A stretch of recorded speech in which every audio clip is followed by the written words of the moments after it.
ti on bendera berarti 15 tahun hana leh lah mantau mu palit-palit ba buat thot belum dan ni bekei pulain ya menanjik kelum pegah haptra beno pemimpin Aceh jangankan ini pegat Aceh cintra Aceh mana itu pegat ya menan sit berarti lum pegah dalam video nyo bek ban lum pegah Aceh perle mereka kai tu be jula mulai urang ro ni perti mu perang ya menan tanu co mereka nyo kon dengan mu perang ya menan bangsa lun putra sit yang dah utamakan persatuan ni deh ya menan persatuan kita nyo bangsa Aceh yang perle persatuan ya menan tapi pakon jino bangsa kita nyo kadikokoh li Jawa karena kanpeng ya menan di bangsa kita nyo pilang pungo kepeng asal kena peng syarama yang diri ya menan jadi mari kita nyo bangsa Aceh bersatu kembali lagi indatu kita nyo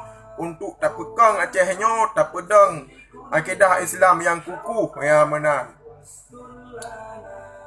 tak jalankan hukum Allah yang kafah di bumi Serambi Mekah. Aceh nyo ulama yang satuh menyakata pelah hanam ho penca.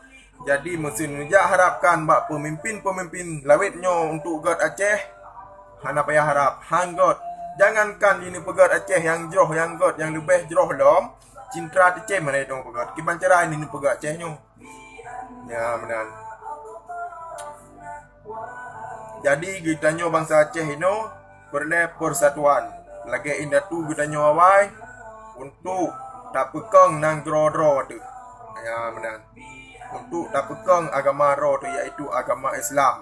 Dan tegakkan hukum Allah di bumi Serambi Mekah. Han mumada tak harap ba pemimpin lawet nyo hana mumada. Han mumada. Makin trip jiduk makin berat kita nyo bangsa Aceh. Jadi kali 15 tahun nyo hana payah fikir pemilu nyo dah pilih pemimpin lain hana payah fikir yang bene fikir le 15 tahun ka cukup tre wate 15 tahun. Ya benar. Yang nam tamah po ya Aceh. Urang gasin mentang lagi thot si. Ya benar. Rata tegom tang urang gasin na dipikir hana dipikir. Dana ku Aceh triliun. Ya benar. Triliun dana ke Aceh. Kata truk dana yan berarti bangai-bangai bai dua. Hana itu apa tepu.